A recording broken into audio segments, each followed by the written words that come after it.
Hello class 9, welcome back to our YouTube channel Pathshala Sarjeet. तो आज हम लोग करने वाले हैं आपके इम्पोर्टेंट क्वेश्चंस, जिसको आप पढ़ के एग्जाम में अच्छा स्कोर कर सकते हो और ये आपके लिए बहुत ज़्यादा हेल्पफुल होगा। तो लेट्स स्टार्ट अवर क्लास। देखो, फर्स्ट आपका ऑब्जेक्टिव है जो कि आपका ईच 1 मार्क्स कैरी करता है, यू ऑल नो। तो चलो देखते हैं आपका, आप लोग भी ट्राई करो आंसर करने का। ये आपका एक रिवीजन सेशन जैसे है। तो देखो फर्स्ट क्या है, in map in how many type of scale is used. तो कितने टाइप के स्केल्स मैप में यूज होते हैं? तो कितने टाइप्स के होते हैं? 3 टाइप्स के स्केल्स यूज होते हैं। एक आपका स्टेटमेंट वाला, एक लीनियर और एक आरएफ करके रहता है। उसमें क्या क्या शो होता है? एक ड्रॉ शो करता है, एक ऐसा रहता है जो आपको, जैसे आप रियल में वो क्या है, 1 किलोमीटर है। रियल में वो 1 किलोमीटर है, बट क्या 1 किलोमीटर मैप में शो कर सकते हैं हम लोग? नहीं कर सकते ना। तो इसको मैप में शो करेगा वो 1 सेंटीमीटर।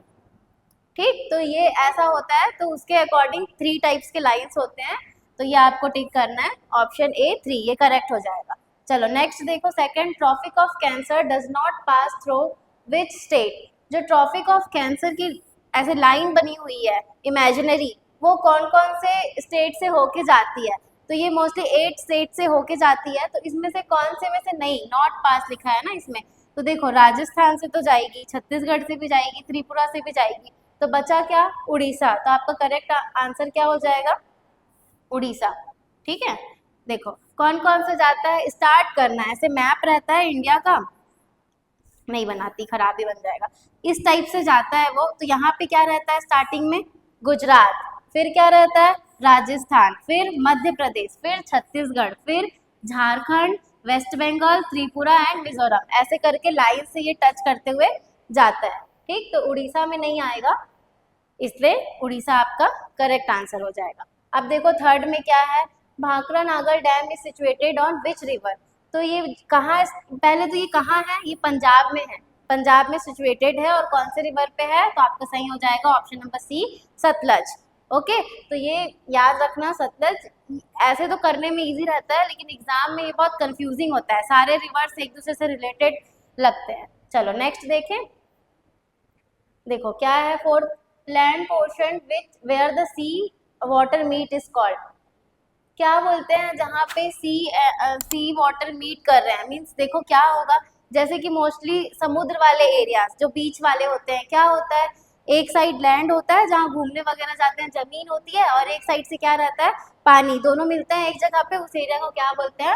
कोस्ट बोलते हैं। ऑप्शन ए आपका करेक्ट आंसर हो जाएगा। तो देखो फिफ्थ में क्या है, विच out of this does not affect the climate. Climate को इनमें से कौन सी चीज है जो इफेक्ट नहीं करती? तो क्या इफेक्ट नहीं करती, पढ़ के देखो। Latitude, air pressure, distance from the sea, ये सब क्लाइमेट के बारे में बता रहा है। लेकिन क्या क्लाइमेट का स्टडी, जो ऑप्शन सी है, क्लाइमेट के बारे में अगर आप स्टडी करोगे तो क्या क्लाइमेट पे कुछ इफेक्ट पड़ेगा? अगर हम क्लाइमेट के बारे में पढ़ रहे हैं तो उससे क्या क्लाइमेट चेंज थोड़ी ना हो जाएगा। तो क्या हो जाएगा आपका option number C, climate study. अब देखो सिक्स में क्या है, out of this which river is not Sindhu basin river. Means जो क्या बोलते हैं इसको, सिंधु बेसिन, जो सहायक नदियां रहती हैं, इनमें से कौन सा नहीं है? तो बताओ, यमुना, सतलज, झेलम एंड ब्यास, कौन कौन सा नहीं है? तो आपका राइट हो जाएगा ऑप्शन नंबर ए, यमुना। ये गंगा, जो गंगा बेसिन बनाती है ना, उसमें है। बाकी ये सतलज, झेलम, बीनस, ये सिंधु बेसिन के साथ में मीटअप होते हैं। तो ये याद रहेगा। चलो नेक्स्ट देखते हैं, आपका क्वेश्चन नंबर 7 है, व्हाट इज बादल कोट। ये क्या होता है? तो देखो जहाँ पे, इसका मीनिंग होता है जहाँ पे जैसे बहुत एक एरिया पड़ा हुआ है बहुत टाइम से, वहाँ क्या हो रहा है, कुछ हवाएं चल रही हैं, कुछ बारिश वारिश हो रहा है, पानी बह के जा रहा है। तो उससे क्या होता है, जो किसी पेड़ के बीज वगैरह होते हैं वो क्या होते हैं, वहाँ चले जाते हैं। और फिर क्या, मौसम चेंज हो रहा है, धूप मिल रहा है, पानी गिर रहा है, तो उससे क्या होता है, वहाँ पे वो धीरे धीरे ग्रो करने लगते हैं। और ऐसे ही करके क्या होते हैं, बहुत सारे ग्रो हो जाते हैं। तो उस एरिया में क्या किसी ने पेड़ जगाया या लगाया? पेड़ नहीं लगाए। तो वहाँ अपने से बहुत सारे नंबर्स में पेड़ उग चुके हैं, ट्रीज हो गए हैं बड़े बड़े। वो क्या कन्वर्ट हो गया, वो एक खाली सा एक ग्राउंड था, वो कैसा कन्वर्ट हो चुका है अब, एक फॉरेस्ट में, है ना। तो उसको क्या बोलेंगे, क्या हो जाएगा आपका? इतना बताने के बाद तो आंसर पता ही चल गया होगा, ऑप्शन ए, फॉरेस्ट ग्रोथ। ठीक है। और देखो ऐसा भी होता है कि एक पेड़ है, उसी के जो बीज वगैरह हैं, फल हैं, वो लगे हैं, फिर वही सूख रहे हैं, फिर वो गिर जा रहे हैं, फिर वो भी उग रहे हैं, एक टाइम बाद तो उगेंगे ना, नीचे दब रहे हैं, वो भी होता है ना, तो इसलिए। ठीक, तो फॉरेस्ट ग्रोन। अब देखो 8 में क्या है, what did Haiti become independent nation. ये एक नेशन है, इसको कब इंडिपेंडेंट मिला, एक स्लेवरी ऐसा बोल सकते हो, 1804 में इनको इंडिपेंडेंट मिला। ये एक ऐसे दास बोलते हैं, स्लेवरी सिस्टम पहले चलता था जहाँ वहाँ के लोगों को ऐसे काम करवाया जाता था नौकरों के जैसे। तो ये वैसा एक ऐसा नेशन था जिसको वहाँ के लोगों ने बहुत स्ट्रगल किया अपने इंडिपेंडेंस के लिए, और देन उनको कब मिला, 1804 में। अब देखो 9 में क्या है, mostly non payment work is done by. Okay, देखो नॉन पेमेंट, जिसके लिए कुछ पैसे नहीं मिल रहे हैं लेकिन फिर भी काम किया जा रहा है, तो ऐसा काम कौन करता है बताओ, चिल्ड्रन, मैन, एज्ड, वुमेन। तो आपका सही ऑप्शन क्या हो जाएगा, option number A, by women. कैसे, जैसे घर के काम है, हमारी मम्मी खाना वगैरह बनाती हैं हमारे लिए, हमारे बहुत सारे काम कर देती हैं, ड्रेसेस वगैरह रखती हैं, जो भी घर को क्लीन अप करना है वो सारा कर देती हैं, तो उनके लिए क्या उनको कोई पेमेंट देता है, नहीं। तो ये क्या हो जाएगा, ऑप्शन नंबर ए आपका करेक्ट हो जाएगा। अब क्या है 10th में, it is an active means. Okay, तो देखो क्या आएगा आपका इसमें, लेबर। एक अगर हम लोग किसी चीज को स्टार्ट कर रहे हैं, कोई आप फैक्ट्रीज वगैरह लगा रहे हो, तो उसमें क्या क्या लगाओगे आप, कुछ कैपिटल लगाओगे, पैसे लगाओगे, और कुछ सामान वगैरह लगाओगे, इन्वेस्टमेंट करोगे, लेकिन वहाँ एक्टिव कौन है, काम कौन करेगा, लेबर करेगा ना, लेबर वर्क कर रहे हैं ना वहाँ पे, तो क्या हो जाएगा आपका ऑप्शन नंबर ए करेक्ट हो जाएगा। तो ये आपका ऑब्जेक्टिव यहाँ पे खत्म होता है। अब हम लोग करेंगे आपका वन वर्ड। देखो ये आपका वन वर्ड, तो देखते हैं फर्स्ट क्या है, एंशियंट माउंटेन ऑफ भारत। सबसे पुराना माउंटेन कौन सा है, तो बताओ, अरावली। ठीक है, अरावली आपका इसका सही आंसर हो जाएगा। सेकंड का देखो, which river has name Nilotpala. Nilotpala किस रिवर को कहा जाता है, किस रिवर को कहा जाता है, हमारे छत्तीसगढ़ की सबसे, क्या उनको गंगा भी कहा जाता है, क्या महानदी है ना, महानदी को नीलोत्पला भी कहा जाता है पुराने टाइम पे, और इस महानदी के बहुत से नाम हैं, जैसे रामायण, महाभारत, उस टाइम पे अलग अलग नाम से जाना जाता था महानदी को। जैसे अभी बोल रहे हैं हम लोग महानदी, तो आप लोग समझ जा रहे हो ना कि हाँ महानदी, आप सुने हो नाम, देखे हो, तो वैसे ही उस टाइम पे नीलोत्पला बोला जाता था। अब देखो थर्ड में क्या है, how much percent area of Chhattisgarh forest is there. जैसे एक छत्तीसगढ़ है, छत्तीसगढ़ का कितना पार्ट या कितना परसेंट में फॉरेस्ट एरिया है, तो कितना फॉरेस्ट एरिया कवर करता है आपका, 44%। ठीक है, 44% एरिया जो है वो किससे कवर है, फॉरेस्ट से। मतलब बहुत है ना, मीन्स थोड़ा आधा एरिया आप ऐसा समझ सकते हो कि पूरा जंगल है। अब देखो नेक्स्ट क्या है, फ्रांसेसो इज द फादर ऑफ। इन्होंने किस चीज को बढ़ावा दिया था या क्या बोला था, तो इन्होंने क्या, ह्यूमन स्टडी।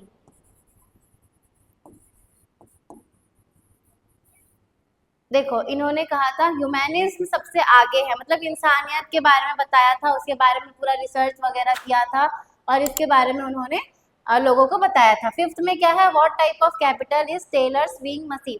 देखो एक टेलर है, उसका जो सिलाई का मशीन है वो क्या है, उसके लिए वो किस टाइप का कैपिटल है, मीन्स कैपिटल मीन्स आपका होता क्या है, क्या स्टेट जो कंट्री से कैपिटल्स है उसके बारे में बात हो रहा है, नहीं, है ना, कौन सा कैपिटल, जो बिजनेस में लगाया जा रहा है, जो वो किस फॉर्म में हो सकता है, जैसे पैसे के फॉर्म में हो सकता है, कुछ कैश बिजनेस में लगा रहे हैं वो एक कैपिटल है, और क्या जो कुछ मशीन्स होते हैं वो बिजनेस में लगाए जाते हैं, जैसे फैक्ट्रीज वगैरह में बड़े बड़े मशीन्स रखे जाते हैं काम करने के लिए, तो वो किस टाइप का होता है, फिक्स्ड नेचर का होता है। जो फर्नीचर्स वगैरह का काम करवाया जाता है, क्या उसको रोज चेंज करते हैं या हर महीने चेंज करते हैं, नहीं, उसको एक, जब वो पूरा खराब हो जाएगा या कुछ चेंज करने का टाइम आएगा, बहुत टाइम के बाद, बहुत लंबे टाइम के बाद उसको चेंज किया जाएगा, तो वो क्या ऐसा किस नेचर का होता है, फिक्स्ड। तो अगर एक टेलर का बोल रहा है सिलाई मशीन है, तो क्या वो उसको रोज रोज चेंज करेगा, नहीं, तो ये कौन से नेचर का हो गया आपका, फिक्स्ड नेचर का। ठीक है, फिक्स्ड कैपिटल। ठीक, तो ये आप लोग वन वर्ड अच्छे से लर्न कर लो, और ठीक है, समझ आ रहा है ना आप लोग को। चलो नेक्स्ट देखेंगे अब आपका वेरी शॉर्ट, जो 2 मार्क्स कैरी करता है आपके एग्जाम के लिए, और ये आपको अच्छे से आना चाहिए क्योंकि इसमें एकदम करेक्ट आंसर लिखना होता है। लॉन्ग में तो आप लोग घुमा फिरा के भी लिख सकते हो, लेकिन इसमें आपको छोटा ही आंसर करना है और सही आंसर करना है। तो देखते हैं फर्स्ट में क्या है, in which month more fishes are cost, explain the reason. कौन से मंथ में ज्यादा फिशेस पाए जाते हैं और उसके रीजंस क्या है। तो देखते हैं आंसर क्या है, fishes were caught in large quantity from May to June. देखो क्या बता रहा है, मई टू जून में या सितंबर तक, ठीक, इस टाइम पे क्या होता है, कौन सा सीजन रहता है, पहले सोचो कौन सा सीजन रहता है, बारिश, रेनी सीजन होता है। देखो it is the rainy season and the river waters when meet with the sea, fresh salty water, the decay vegetation and other garbage mixed with the sea due to the plankton groans। ये क्या होता है, ये मछलियों का खाना होता है।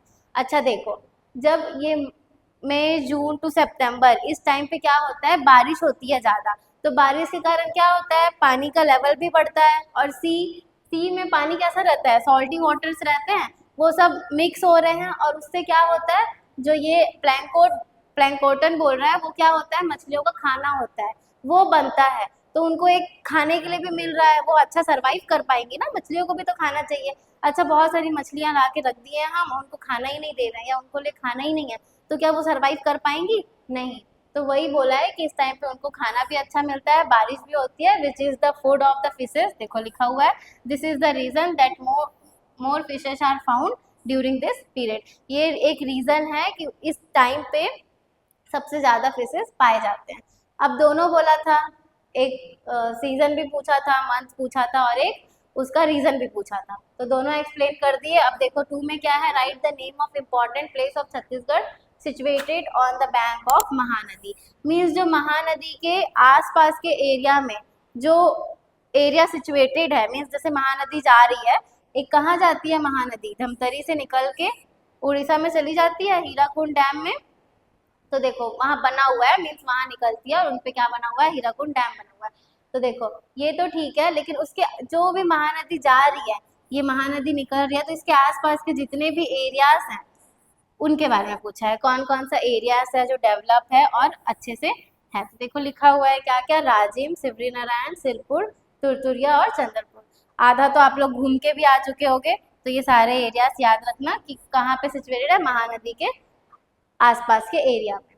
चलो नेक्स्ट देखते हैं, आपका क्वेश्चन नंबर थर्ड है, क्या है, in which state of India plantation agriculture is still followed and what crops are grown.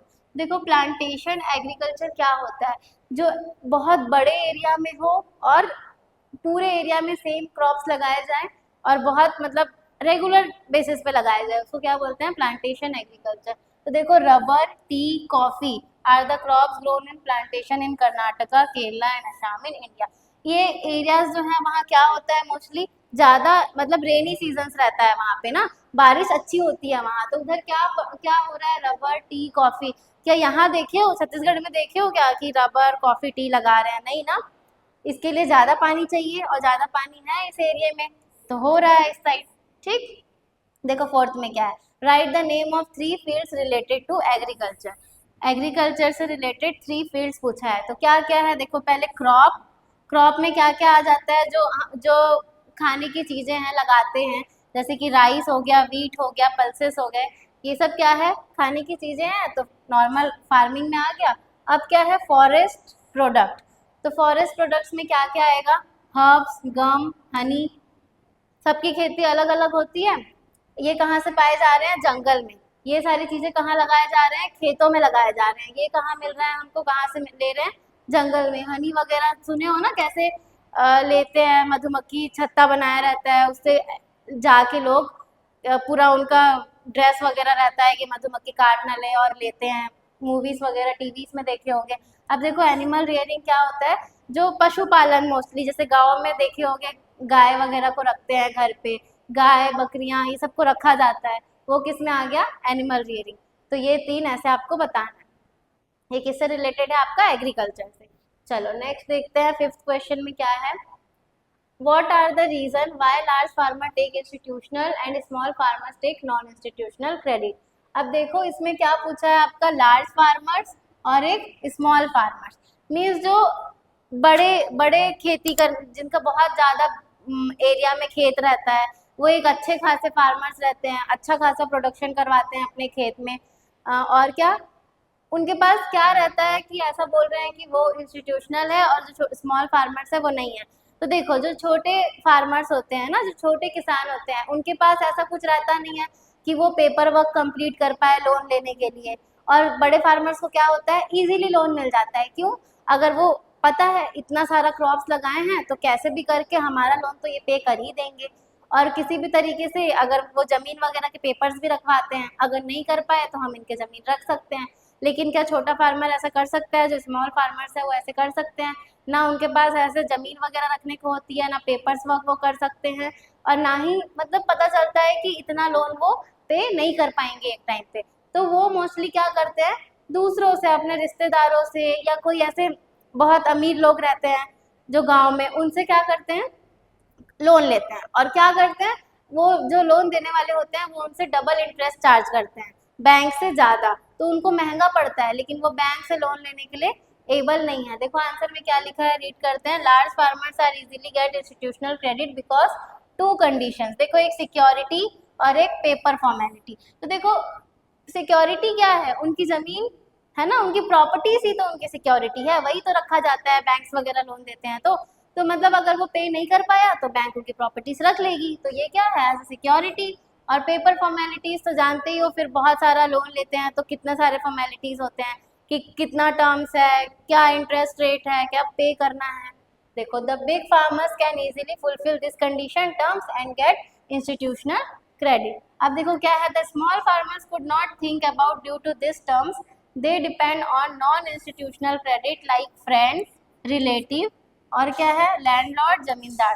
देखो ये जो छोटे किसान होते हैं वो इन चीज़ के बारे में उतना नहीं जान पाते, नहीं सोच पाते, तो उनके लिए क्या रहते हैं, कोई किसी दोस्त से, किसी रिश्तेदार से, या कोई जो लैंडलॉर्ड है, रिच है, और कोई जमींदार है, उनसे क्या करते हैं, लेते हैं, क्या पैसा ले लेते हैं और उसको यूज करते हैं फिर, और उनको डबल इंटरेस्ट देते हैं। They get credit from this person also the rate of the interest is high. देखो लिखा है इंटरेस्ट रेट हाई रहता है। They get credit without any security and formalities with mutual agreement and promises. इनको कोई इसमें सिक्योरिटी और paper work नहीं करना पड़ता, नॉर्मली वो ऐसे बात करके लेते हैं। So they take credit from this non institutional organisation. I hope ये आप लोग को समझ आया होगा। चलो नेक्स्ट देखते हैं आपका क्वेश्चन नंबर 6। इसमें क्या पूछा है आपका, difference between weather and climate. तो देखते हैं वेदर एंड क्लाइमेट में क्या डिफरेंस है। देखो पहला आपका वेदर है, फिर क्लाइमेट है। Weather is a short term atmospheric condition, और क्लाइमेट क्या है, long term atmospheric condition. Weather किसको बोलेंगे, अगर आप वेदर चेक कर रहे हो आज का, कि आज का वेदर कैसा रहेगा, आज का मौसम कैसा रहेगा, तो वो क्या है, वेदर है। क्यों, आप एक थोड़े टाइम के लिए देख रहे हो ना, आज के लिए देख रहे हो आप। और अगर क्लाइमेट क्या होता है, जैसे हम लोग कंपेयर करेंगे कि पिछले साल से या बहुत सालों से क्या होता है। जैसे नॉर्मली बोलते हैं, अभी हमने प्रीवियस क्वेश्चन में पढ़ा था कि मई टू जून और जून टू सितंबर क्या रहता है, रेनी सीजन रहता है। तो वो क्या है, क्लाइमेट है, कि बता रहे हैं इस टाइम पे रेनी सीजन होता है, बारिश का मौसम होता है। अब आपको वेदर में क्या पता चलेगा, आज बारिश होगा कि नहीं। तो ये एक थोड़े टाइम के लिए है, और क्लाइमेट एक जो पहले से हुआ रहता है, या बहुत देख के बनाया जाता है अकॉर्डिंग टू कि इतने टाइम से क्या होता आ रहा है और कैसा आगे रहेगा, वो क्या रहता है, क्लाइमेट। देखो सेकंड पॉइंट क्या है, changes in atmospheric condition affect the weather. जो एटमॉस्फेरिक कंडीशन अगर चेंज होता है तो वेदर पे इफेक्ट करता है। Observation of changes in atmospheric condition for a long term affect the climate. ये लंबे टाइम के लिए रहता है, और जो अगर बहुत टाइम से धीरे धीरे चेंजेस हो रहा है तो वो इफेक्ट करेगा। थर्ड में क्या है, weather has little affected on the occupation of the people, climate has deep effect on agriculture, industries and transports. अब देखो अगर क्लाइमेट चेंज हो रहा है बहुत टाइम से धीरे धीरे, तो ये सब तो इफेक्ट करेगा ही। और अगर एक थोड़े टाइम का जो वेदर है वो चेंज हो रहा है, मतलब अचानक से सपोज आज बारिश हो गई, तो वो उतना तो नहीं इफेक्ट करेगा ना, तो उसके बारे में। तो ये 3 डिफरेंस आप लोग अच्छे से याद कर ले। चलिए नेक्स्ट देखते हैं आपका question number 7। What would happen if, okay देखो अगर आपका हमेशा समर सीजन रहेगा। देखो फर्स्ट वाले में क्या बोल रहा है ना, अगर आपका हमेशा समर सीजन रहेगा पूरे साल, ऐसे आप लोग सोचते हो ना मोस्टली कि वाह हमको तो बारिश पसंद है तो पूरे साल बारिश हो, किसी को गर्मी पसंद है क्योंकि छुट्टियां लग जाती हैं तो हम पूरे साल गर्मी छुट्टी ही चलता रहे तो कैसा रहेगा, मस्त है ना। किसी को स्प्रिंग सीजन पसंद होता है कि वाह पूरे टाइम ऐसा ही रहे, ना बारिश हो ना धूप रहे और अच्छा घूमने का मौसम रहे, तो कितना अच्छा होता, हमेशा ऐसा रहता। तो देखो क्या क्या चेंजेस आते हैं अगर ऐसा रहता तो। अगर हमेशा समर सीजन रहता तो क्या रहता, बताओ कैसा हो जाता है। इसका आंसर देखो, warm desert would be formed, पूरा एरिया गर्म हो जाता है ना। और क्या, धीरे धीरे पेड़ ये सब सूखने लगते, पानी का प्रॉब्लम होता, नदियां वगैरह सूख जाती, ये होता। अब देखो सेकंड में क्या है, there would be rainy season, अगर रेनी सीजन पूरे साल भर है तो क्या होता, इक्वेटोरियल क्लाइमेट बी फॉर्मेट। इसका मतलब क्या होता है, मतलब जो पानी वगैरह है वो बहुत ज्यादा बढ़ जाएगा, पेड़ पौधे बहुत ज्यादा उग जाएंगे, कैसा हो जाएगा, ऐसा जंगल वाला पूरा एरिया हो जाएगा कि बहुत सारे पेड़ पौधे उग गए हैं, हर जगह पानी पानी है, काई वगैरह लग जाना। अब देखो थर्ड में क्या है, स्प्रिंग सीजन है, अगर स्प्रिंग सीजन है तो इक्वेटोरियल ओशन क्लाइमेट भी फॉर्मेट, इसमें कैसा रहेगा ना, ना ज़्यादा बहुत ज़्यादा हीट करेगा ना बहुत ज़्यादा ठंड लगेगी, नॉर्मल टेम्परेचर रहेगा। अब देखो फोर्थ एंड लास्ट क्या है आपका, विंटर सीजन। विंटर सीजन में क्या रहेगा, अगर हमेशा विंटर सीजन है, जो लोगों को पसंद रहता है बहुत हुडी वाला सीजन, तो क्या रहेगा, कोल्ड डेजर्ट, बहुत हर जगह बर्फ जम जाएगा, धूप रहेगा ही नहीं। और बिना धूप के क्या ऐसे जो वेजिटेबल्स वगैरह है वो सब हो पाएंगे, जो क्रॉप्स वगैरह लगाते हैं, नहीं, ये सब भी नहीं होगा। और क्या होगा, धीरे धीरे हर जगह बर्फ जमने लगेगा।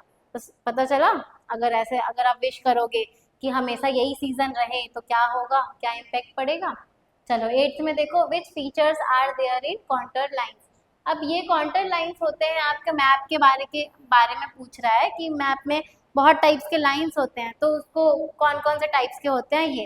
तो देखो फर्स्ट ए में क्या लिखा है, contour lines are used to show places of same altitudes. तो देखो जो लाइन्स होते हैं वो क्या शो करते हैं, मीन्स कैसे, अगर एक एरिया है, यहाँ थोड़ा ऊंचा है, फिर डीप है, फिर अप है, तो ये लाइन शो कर रहा है ना कि कैसा एरिया है, तो वो क्या है, कॉन्टर लाइन। अब देखो बी में क्या है, contour lines are the sign show the slope and the height of the landform. और अगर एक ऐसे लैंडफॉर्म है, अगर आप कहीं जा रहे हो और वहाँ माउंटेन एरिया है, फिर अचानक से खाई है, तो वो सब कौन शो करेगा, जो लाइन है, ऐसा स्लोप बता रहा है, अगर अचानक से हाइट है तो ऐसे शो करेगा, फिर स्लोप है तो ऐसे शो करेगा, है ना। अब देखो थर्ड में क्या है, closer drawn contour lines show steep slopes while specially down contour line show less sloppy region. Okay देखो, जो स्टीप स्लोप्स क्या होता है, मीन्स अप डाउन वाले एरियाज, जैसे अचानक से चढ़ाई है, आप ये जा रहे हो, अब माउंटेन है तो अचानक से चढ़ाई है, या चलो आप चढ़ गए और अचानक से फिर जो स्लोप है, अप और स्लोप पूरा अचानक से चढ़ रहे हैं फिर अचानक से उतर रहे हैं, तो वो क्या रहेगा, इस टाइप से शो करेगा लाइन में। और ये अलग अलग टाइप्स के होते हैं और ये कभी एक दूसरे को इंटरसेक्ट नहीं करते।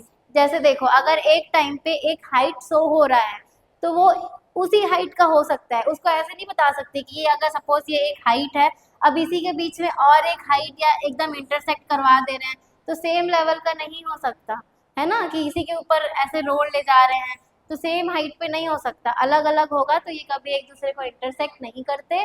और ये अलग अलग टाइप्स के होते हैं, डॉटेड फॉर्म में, और एक बिना डॉट के, और एक थोड़ा ऐसे लंबे लंबे फॉर्म में रहते हैं, जो ऐसे शॉर्ट शॉर्ट ऐसे लाइन रहते हैं ना वो। तो ये अलग अलग टाइप्स के होते हैं, तो इसको अच्छे से पढ़ना। चलो नेक्स्ट देखते हैं आपका क्वेश्चन नंबर 9, बस खत्म होने वाला है और एक दो क्वेश्चन होगा। What do you mean by Arab spring. Arab spring, spring means क्या होता है आपका, एक कोई नई शुरुआत करना, मोस्टली अगर आप इसका मीनिंग देखोगे तो। लेकिन यहाँ देखो क्वेश्चन में क्या पूछा है, इन 2010 a revolution broke out in the neighboring country